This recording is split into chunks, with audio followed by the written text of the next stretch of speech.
I still remember the way she said it, calm, almost amused, like she was talking to a child who didn't understand something simple. "Relax," she said, her hand still tangled with his. "It's only for one night." Her words didn't hit me like a bullet. They didn't explode. They just sank, slow and heavy, into a place deep in my chest that used to belong to love. Her name was Julia. We'd been married 9 years. She was beautiful in a sharp way, the kind of woman who made everyone turn when she walked into a room, but never looked back at anyone but me. Or so I thought. We met in college. I was the quiet one, studying architecture, dreaming about small things, a home, a dog, maybe 2 kids. Julia wanted the world. She was bold, fast-talking, always chasing something just out of reach. I loved that about her. She made life feel larger. For years, we were that couple people admired, successful, happy, picture perfect. But lately, it felt like we were actors in a play. We'd both grown tired of performing. We still smiled at dinners, still said, "Love you" before bed. But her eyes, they were elsewhere. The night it happened, she told me she was meeting friends for drinks. A girls' night, she said. I believed her. I always believed her. Until my friend Daniel called. "Hey man," he said, uneasy. "You home? I'm at the bar on 5th. I think I just saw Julia. With someone." I froze. "With who?" "I don't know. Tall guy. They're holding hands, dude." I laughed, because that's what you do when your world starts to crack. "You're probably mistaken." "I don't think so," he said quietly. I hung up, grabbed my keys, and drove there. My mind was a storm. Part denial, part fury, part a small whispering voice saying, "Don't look. If you don't see it, it's not real." But I looked. She was there, sitting at a small corner table, hair tied up, laughing like she used to laugh with me. Across from her sat a man I'd never seen before, mid-30s, neat beard, confident smile. Their hands were on the table, fingers interlocked like they'd done it 1,000 times. When she saw me, her smile didn't drop, not even for a second. She looked right at me, tilted her head slightly, and smirked, like she was daring me to speak. I walked up to the table, my throat dry.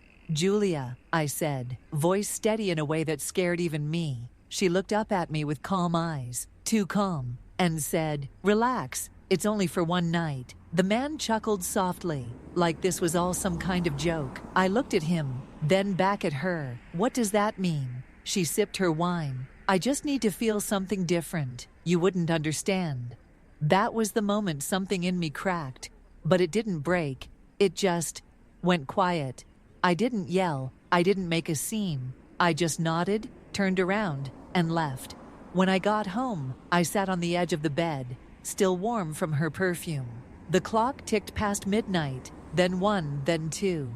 She didn't come back until dawn. When the door finally opened, I didn't ask where she'd been. She walked in, heels in hand, hair messy, eyes tired. Not ashamed, not afraid, just distant. She poured herself a glass of water and said, "We should talk." I wanted to scream, to ask why, but all I said was, "You already did the talking." We spent the next few days in silence. She slept in the guest room. I went to work, pretending everything was fine. But inside, I was unraveling. Every sound reminded me of her voice. Every empty chair felt like her absence. Then, one evening, she came into the kitchen. No makeup, no armor, just Julia. "I made a mistake," she said softly. "It didn't mean anything." I looked at her, really looked, and said, "You held his hand in front of me. You told me to relax. It meant something." She started to cry, and for the first time, I didn't move to comfort her. I just stood there and watched the woman I loved break over something she had shattered herself. Over the next few weeks, she tried. Flowers, apologies, therapy, promises, but something had died. Not love, maybe, but trust. And love without trust is like a song you can't hear anymore. Just rhythm without melody. One night, I found her sitting on the porch. She said quietly, "Do you think you'll ever forgive me?" I thought for a long time. Finally, I said, "Forgive you, maybe. Trust you again, never." A month later, she moved out. She said she needed to find herself. I didn't stop her. I didn't chase her. Because the truth was, she'd already left long before that night. I was just the last one to notice. Time passed. I rebuilt. Slowly. Painfully. I learned to cook for one. Learned to sleep without checking if she was there. And one morning, months later, I woke up and realized I hadn't thought about her in weeks. That's when I finally smiled.